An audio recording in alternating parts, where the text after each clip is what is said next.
Hey, everybody. Welcome to Buzzing About Romance. I am Becky, and joining me for this episode is Jenni. Hi, Jenni. Hi, Becky. And Leah. Hi, Leah. Hi, Becky. And Lindsey. Hello, Lindsey. Hello. Okay, so we are fired up, I think is the best way to describe this episode tonight. About this book, and not necessarily in the best way.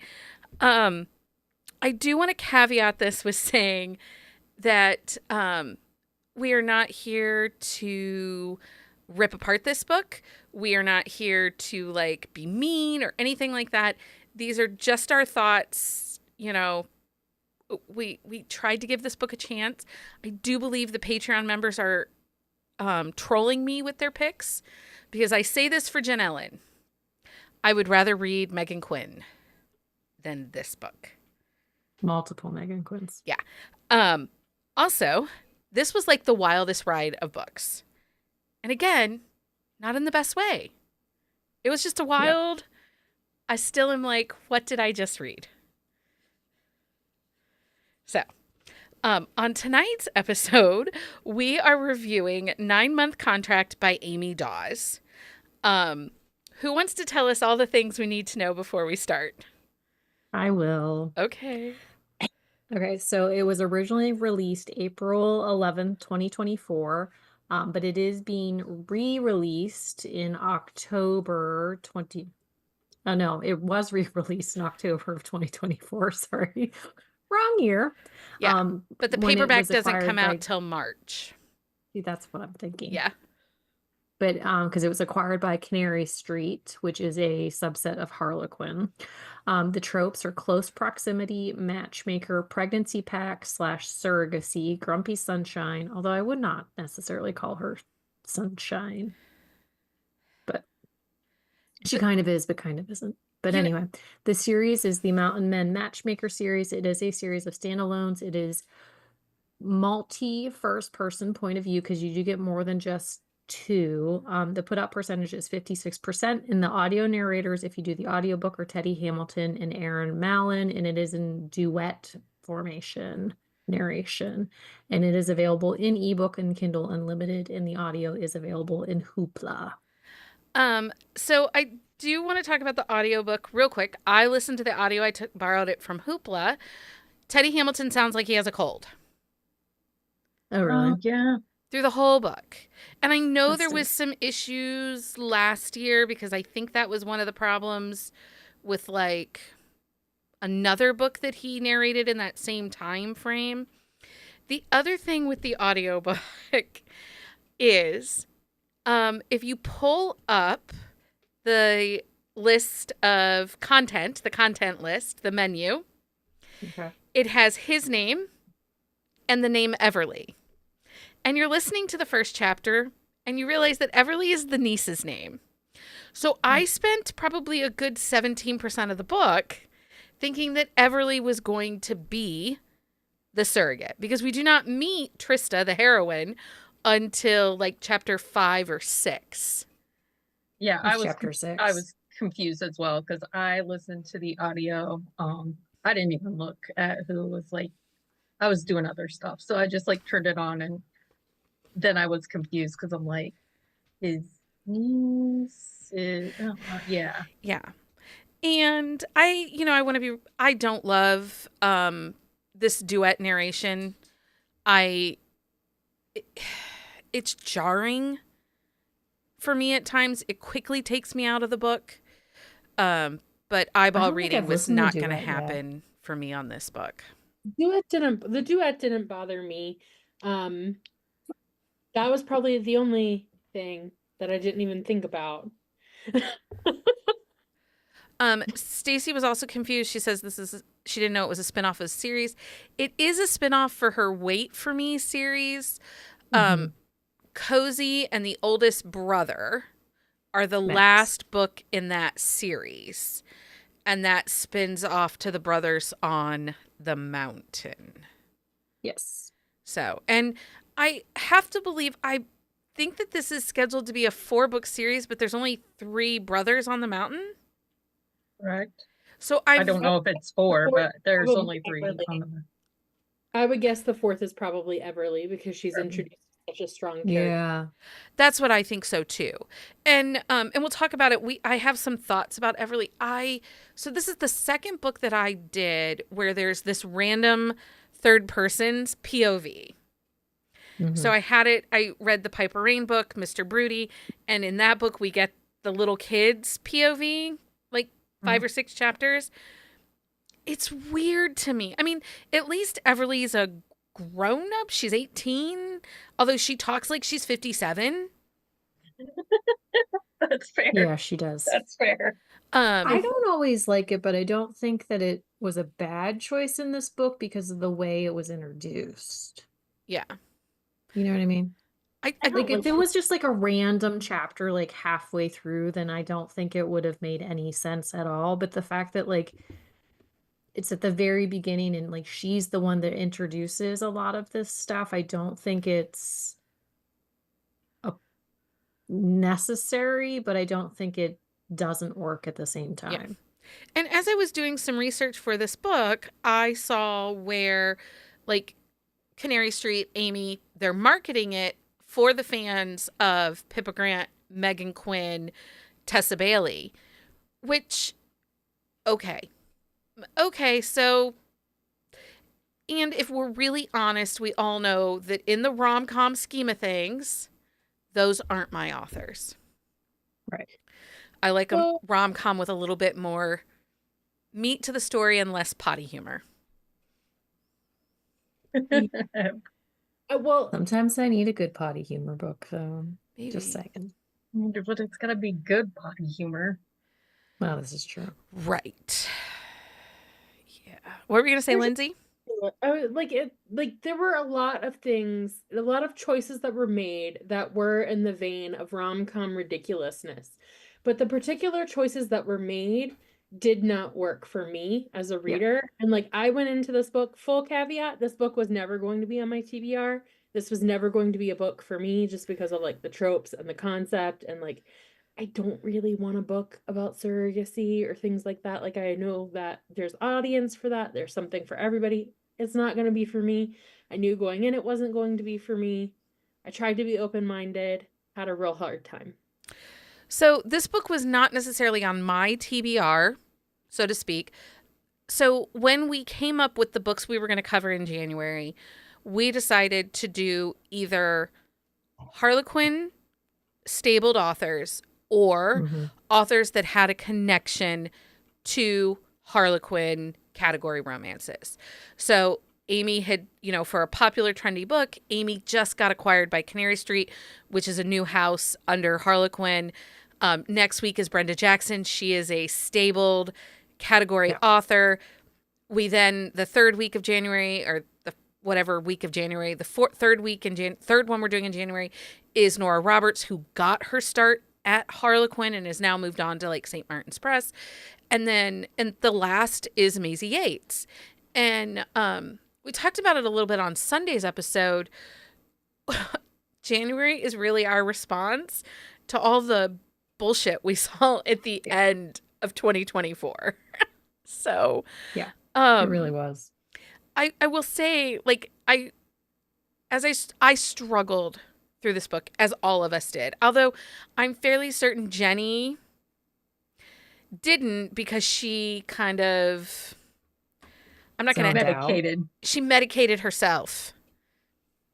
Well, but also she had it on, but did she literally pay attention to it? No, because I missed some things that I should have. No, I will say, I Leah'd this book, and Becky yelled at me. I did. But this is one of those books I could not ingest it in order. Like, I actually went to the last.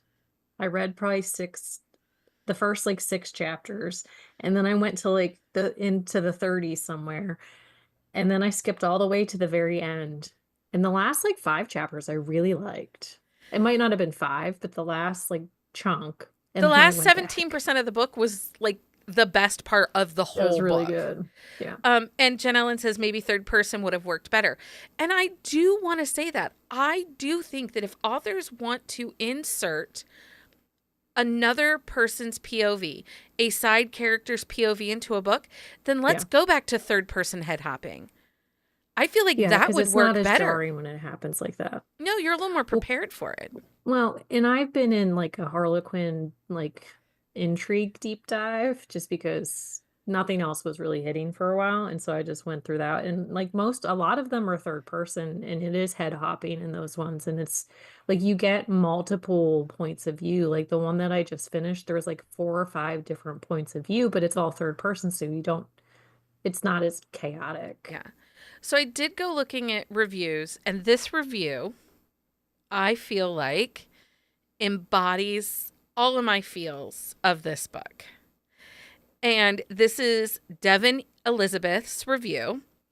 It says, written in the tone of a millennial who goes to TikTok to say, LOL, I'm unhinged. Response, no, you're insufferable.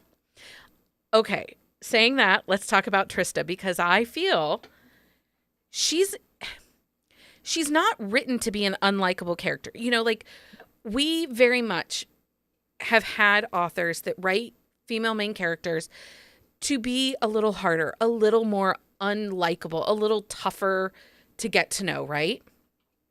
I don't believe that Trista was written for that purpose. I don't think that as she was created and Amy Daws was inspired to write her, I don't think she meant to make her unlikable. But this is a book that needed trigger warnings.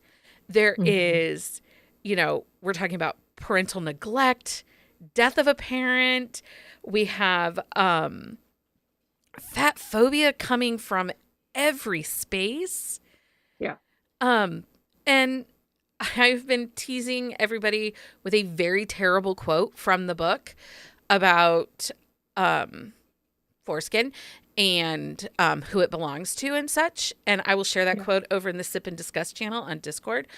But who read that book and thought that was appropriate? Well, but who read that book and thought that was funny? Who edited that book and thought, oh, that's a great quote. We're going to leave that in there. So it just keeps going. I mean, a lot of the stuff that I had issues with were because it completely detracted from my ability to immerse myself into the book as a romance. Like the things that were happening, I was grossed out by a lot of things that happened. Very grossed out. I felt like I needed trigger warnings for some things that were just like inappropriate use of substances, which we'll get into. But like I was so grossed out. Like I quit. I DNF'd the book. I DNF'd the book at like 37% or 40% or whatever. I texted everyone and was like, I cannot continue. I'm so grossed out. I'm so like, I cannot just because of how.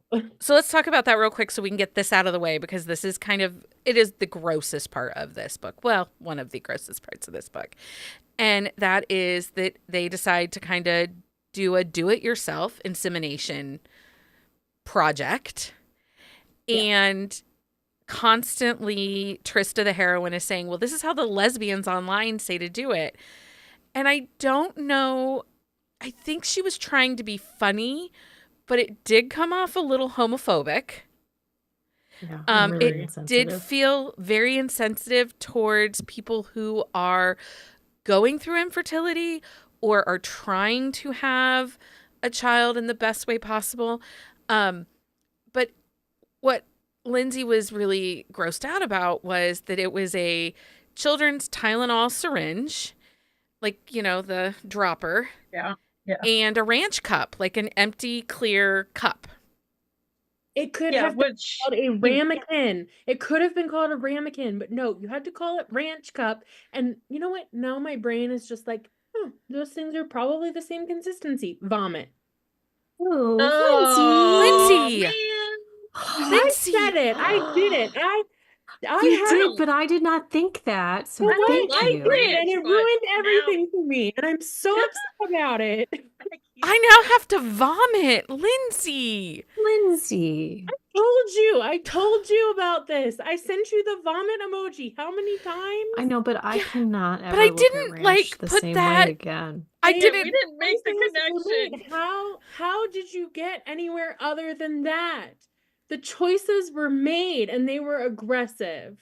See, and all I kept thinking about was like Elmer's glue in a cup I because was it's thinking sticky. glue.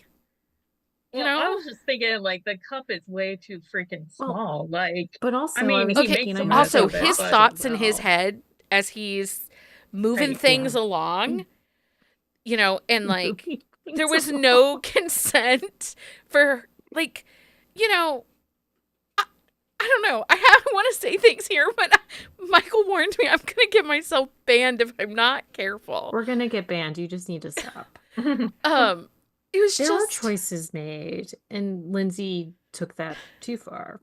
I didn't. I'm sorry. It's She how made. I can see how I that was in there connection and would I be was made. just like, my first instinct when I read that scene was just like, I am really mad that I had to read this book because like I am grossed out generally by ranch. I do enjoy ranch dressing on my salad. I don't want it in my sex scene. Ever.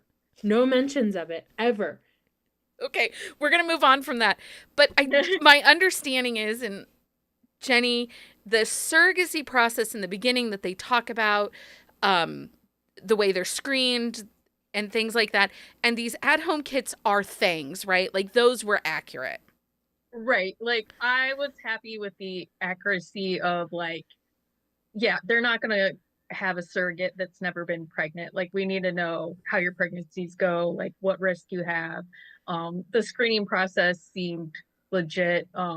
And yeah, you have to do like the every other day is common. The like you gotta do it quick while the stuff's still warm and yeah, it was accurate as far as insemination. Okay. So let's move on from that. She gets knocked up. Lindsey, there were farm animals and a pregnancy test that one of the farm animals tried to eat. That was another area. That was when Lindsey said, done. Yes. And for like again, this goes to like for me personally, this is never going to be a book I read first because of the concept. But then it was like the things that I had issue with were like very targeted things that were going to be an issue for me regardless. And I worked in a barn for a very long time. I like managed a stable of horses and farm animals for when I was in college. It's like a side job and like anything that happens in a barn in a romance, I get the smells, I get the sounds, and like all I could do was imagine like little goat pellet poop everywhere while it's choking on the pregnancy test. And like, why are we just willy-nilly attaching pregnancy tests to things? Like, it's a pee stick, people. It's a pee stick. Well, but people do weird things with their pea sticks. I will fully Wait, say do. that. What did we watch where she like put it in the cake? It's the secret. Oh, the life secret of life of Mormon. Mormon wives. Yeah, she puts it in the. Like there's intentional like ick when it comes to pregnancy tests and people. And like, I Yeah. can't see how those situations would be comedic. Like, the choices would be comedic, but for me, they were just gross. They were just mean- gross. Okay, so let's talk about Trista as a character and some of the things that worked and didn't work for us with her.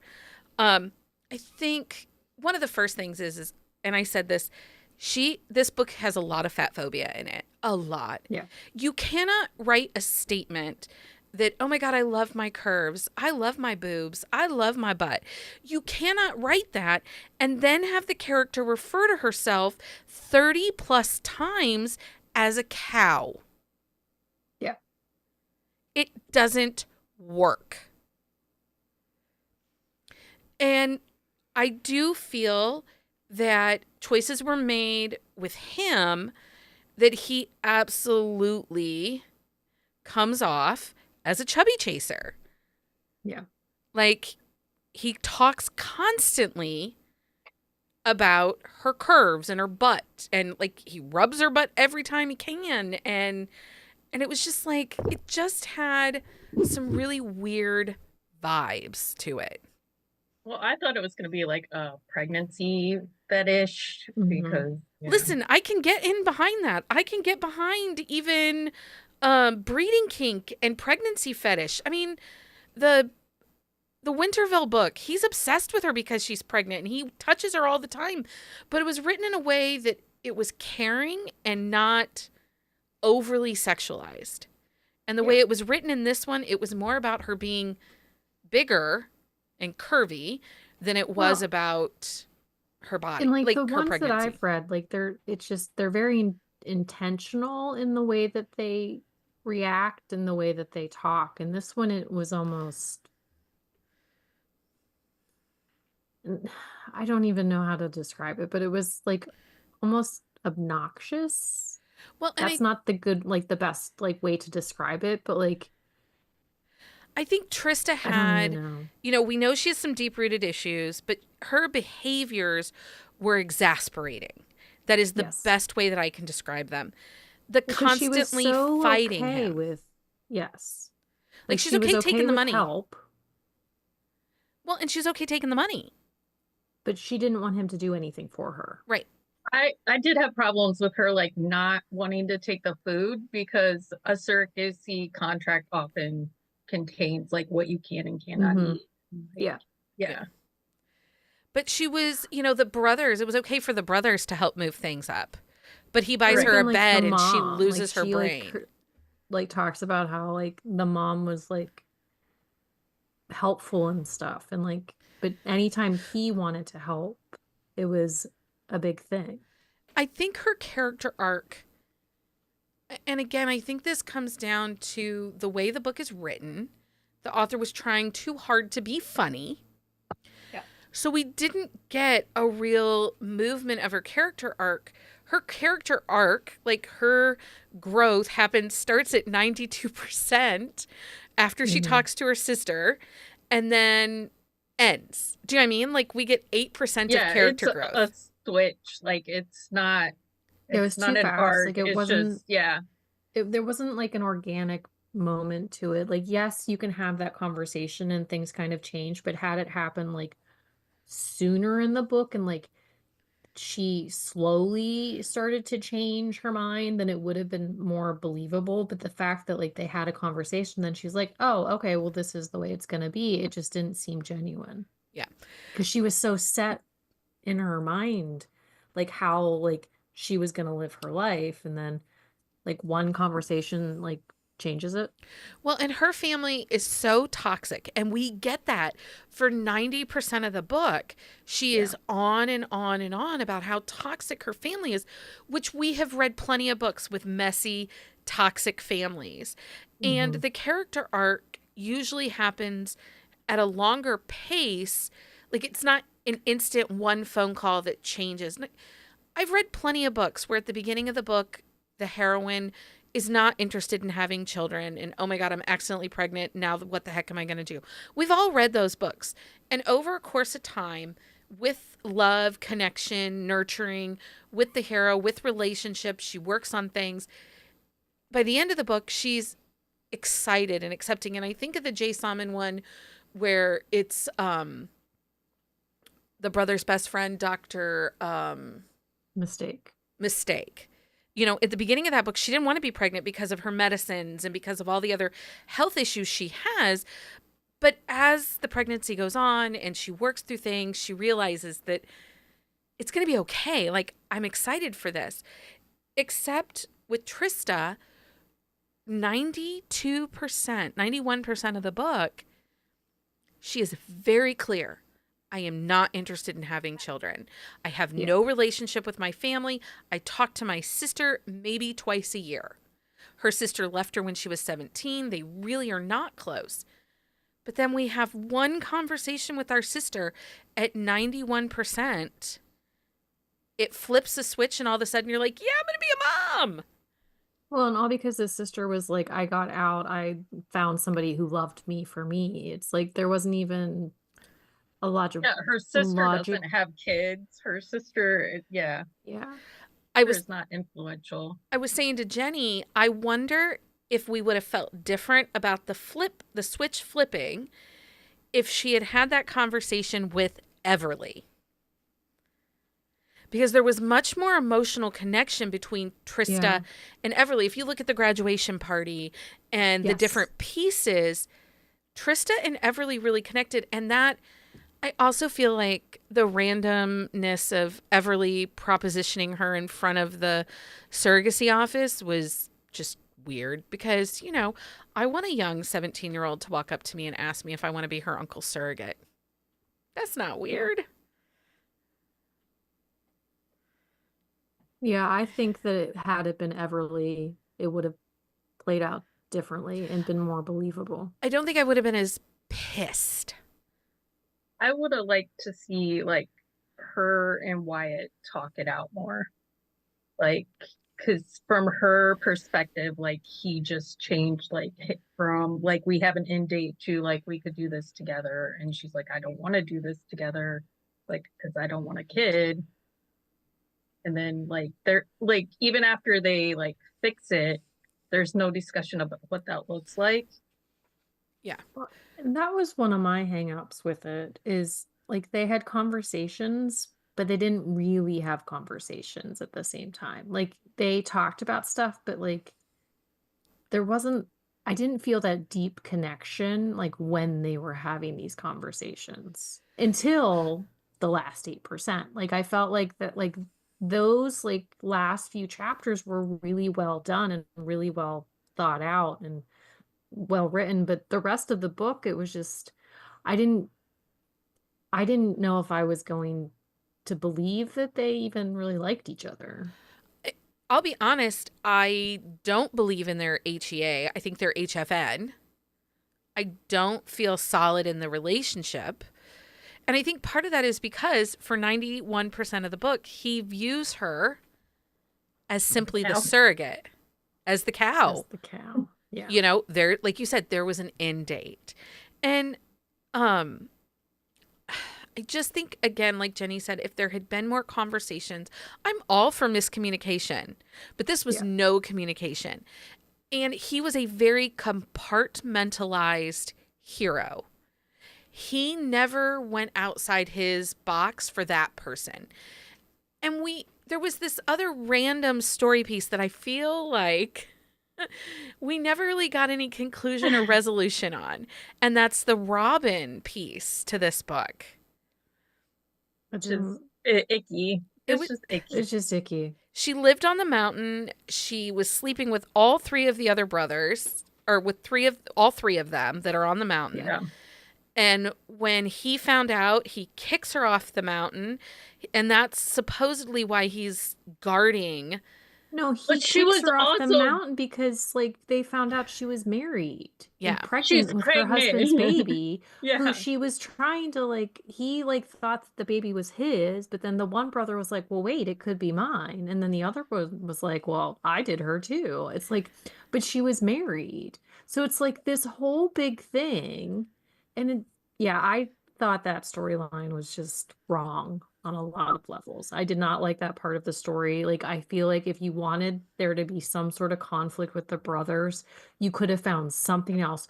Or it could have been a girl that they all were interested in, but it never moved past that. And like, she just caused like a struggle between them. Honestly, like, the fact that like they were all in this competition to like who could do her, but weren't telling each other.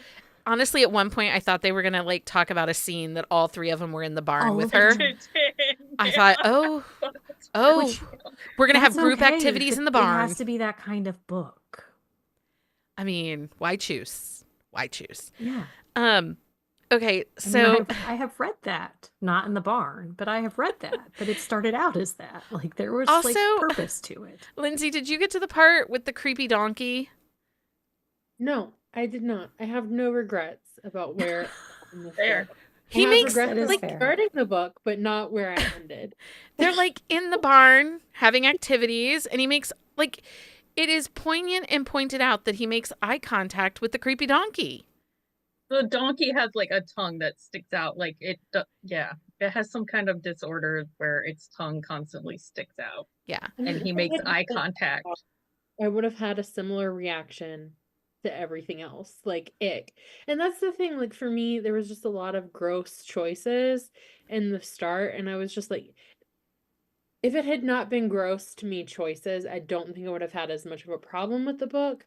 I don't think it was bad writing. That's the thing. The writing itself wasn't bad. It was the choices made. I Right. also It was think so the many choices pacing. that just were never going to work for me. I think the pacing of the story doesn't help in any of that either. It's very slow. And again, it was the last 8% where we got the meat of the story, the meat of the character development, the meat of the connection. And it was, I think that was it. It was frustrating. And the thing is, and I know Lindsey, pregnancy pact, that kind of thing, it's not your gig. Pregnancy romances typically aren't your gig. Right. But I've read several that I really loved and I really liked. And, you know, I mean, I'm all for a secret baby. Like, and this one, I just, I don't know. Stacy asks, do we know if anything was changed when it was re-released? No, nothing was Nope. changed. The new special edition first release paperback from Canary Street will have 2 bonus chapters and a bonus epilogue that will be new to that. And within 6 But it's all months, going to be in the back matter stuff. yeah, it'll be in the so. back matter. And 6 months after the release of the paperback, it will then be available probably for download off her website or in her newsletter. Okay.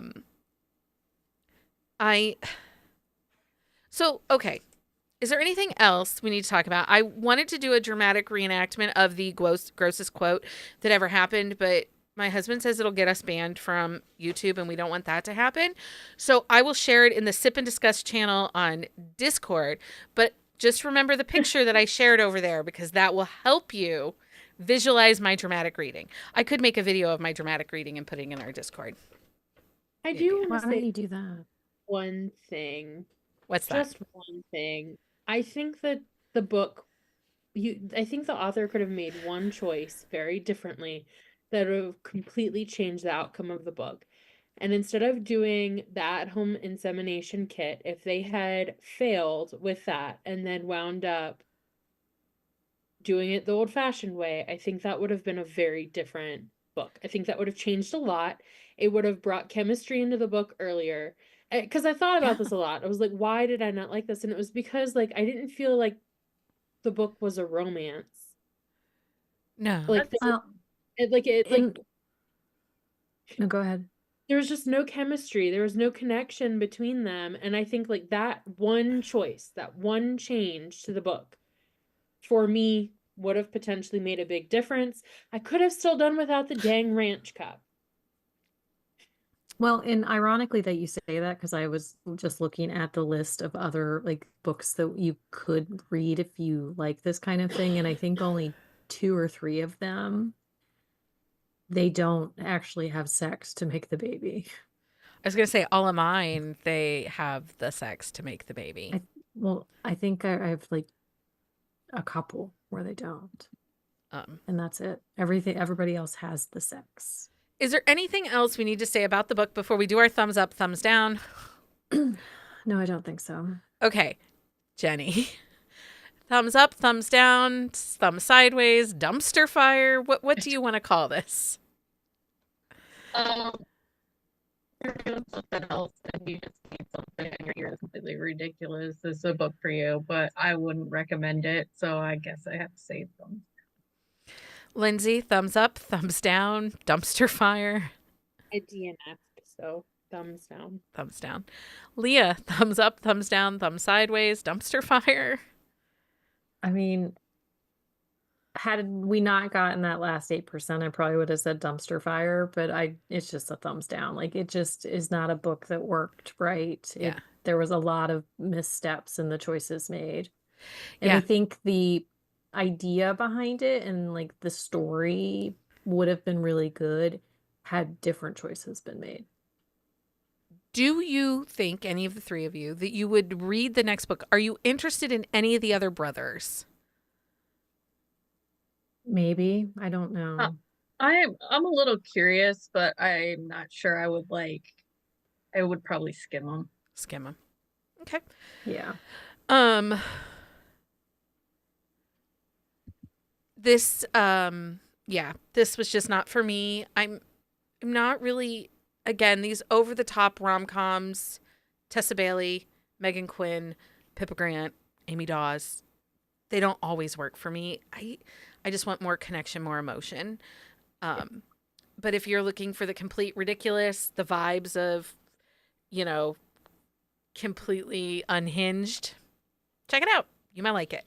But I do have suggestions of books that if you are looking for something along this lines, but are better, we have books for you. We have recommendations. Josh and Gemma Make a Baby by Sarah Reddy. It's two friends that decide, we really want a baby. Hey, you want to have a baby? Let's have a baby. They have a baby together. The Surrogate by Penelope Ward. It is angsty AF. This one, Penelope Ward, so of course it's Penelope Ward, right? He is a widow. His, unbeknownst to, well, so he and his wife had never had children, but they had had eggs frozen and embryos frozen. And his wife's parents hire a surrogate and use the embryos that they had frozen. She is pregnant. He finds out about it, and it's angsty, but it's actually really a great book. And I like Penelope because I read her when I want angst. Messy. It's kind of like a Candy Steiner. Like, going messy. in, it's going to be messy, and I want the mess. So that's one where the surrogacy makes sense. He's not the one that started the process. Strictly Business by Carrie Elks. This is one where they are co-workers. He's the boss. He comes in. It's the first book in the Salinger Brothers series. He comes in and says, hey, they hate each other. But then he sees her looking at IVF brochures, and he's like, what's this? And she's like, getting to that age, I'm thinking about having a baby. And he's like, I'll help you, but we got to do it, the old fashioned way. She's like, oh, okay, sure. And it works, right? Like, it is cheaper. and then Undeniably Convenient by Jay Salmon. Two friends decide, you know what? Let's have a baby, but we don't want to be a couple. But they do it together to get the baby. Yeah. There's no IVF or anything in that.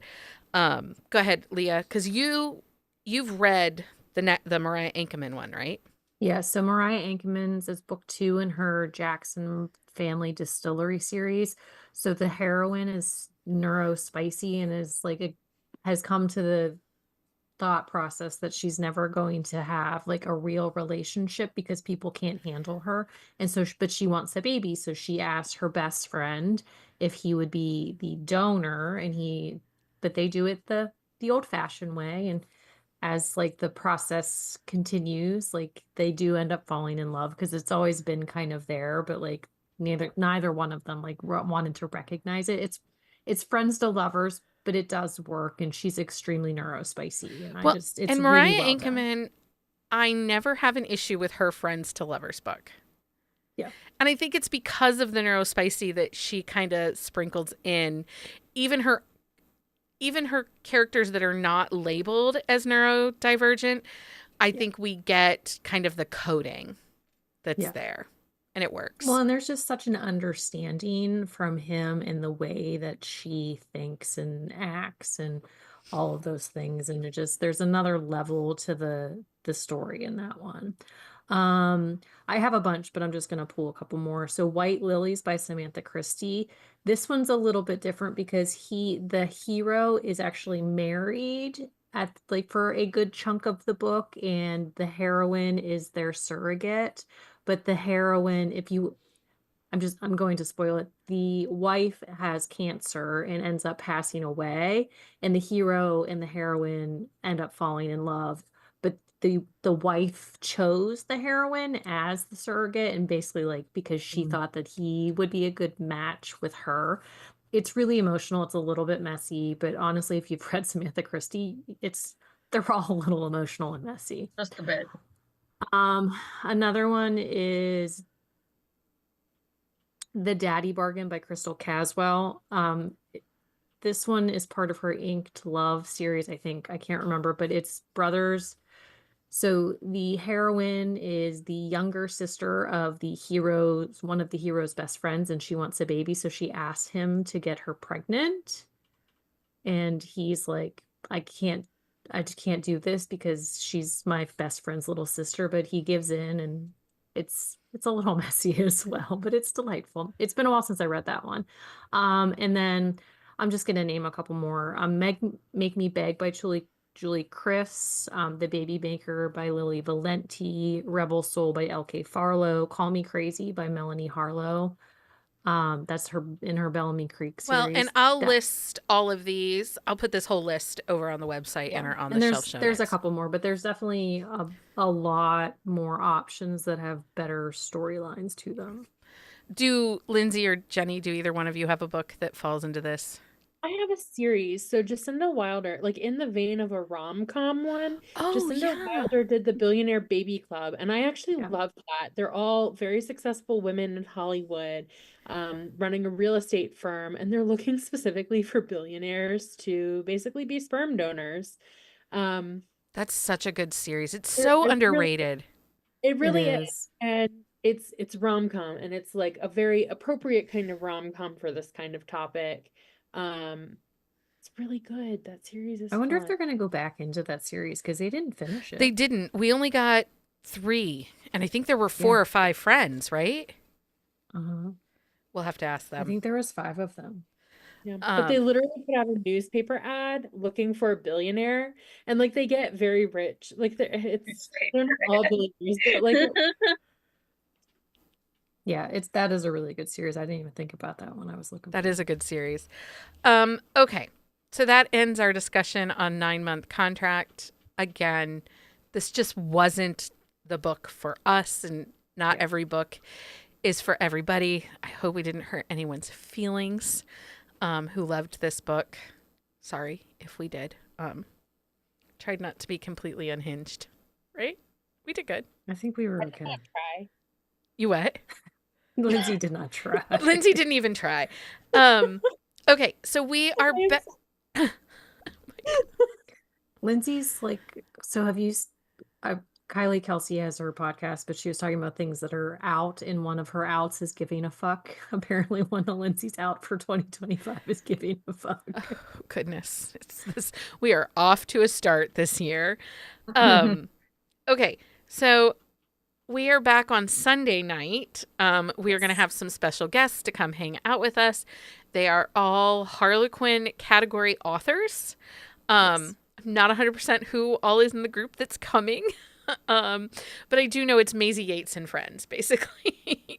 She invited her friends. I'm super excited for the opportunity to talk with them. I love category.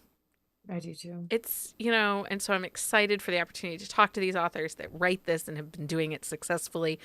I think Maisie Yates said she's been writing category for 25 years. So, I mean, great for her. I'm excited. It's all AI. Right. Yeah.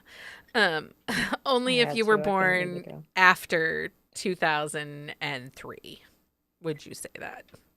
Yeah. Okay. And then we are back next Wednesday where we continue kind of our Harlequin theme with a much better book. I have read this. I have read the audio. It's available in Hoopla. I have finished it. And I love this family. Like, I would like to be adopted into this family. And so we are reading The Rancher's Return by Brenda Jackson. This is a Harlequin Desire. I think so. It's a Harlequin Desire series. It's part of the Westmoreland Legacy. Anyway, they're ranchers. He's a cow rancher on this one. Sometimes they're sheep ranchers. It's so good. I'm so excited to chat about this, and I'm a Brenda Jackson stan, So, anyway, Lindsey's like, oh my God. I can't wait to talk about the barn sex. Yes, Harlequin Desire. Yeah, I know. I'm all over it. I'm over it. I read a murder book after, or like I picked up a comfort read for me that had murder, and I felt a lot better. I read a murder book, and now I feel better. There's a quote for you. Nope, we do not need therapy in this group. Yes, Stacey, we kind of are in Colorado. The first two books, this book, the 9-month contract takes place in Colorado, and now the Brenda Jackson book takes place in Colorado. So, Amanda, write it down so we don't forget. Right. I read a murder book. Now I'm okay. A sexy murder book, and I'm good. Was there sexy times in your murder book? Yeah, it was. It was a romantic suspense with murder. Okay. Yeah. I like sex my and murder, books and I'm a with good sex. person. Right? And Jenny's like, what is Good for wrong with any you mood. guys? Not really. They're not really good for any mood, but they're good for a lot of moods. I feel my spiciest after a good murder book. Nothing gets me going like a good murder book. Right? Watch out, world. Here I come. I read a murder book. Oh, Lindsey. You're going to ban us. They're so going to ban us. But I didn't do my dramatic reenactment, so I think we're okay. It's true. Yeah. Just a lot of murder talk. Just but a lot of murder hey, talk. It happens. Okay. I just looked down at my sheet and it says Becky's thoughts. Cringy, the word.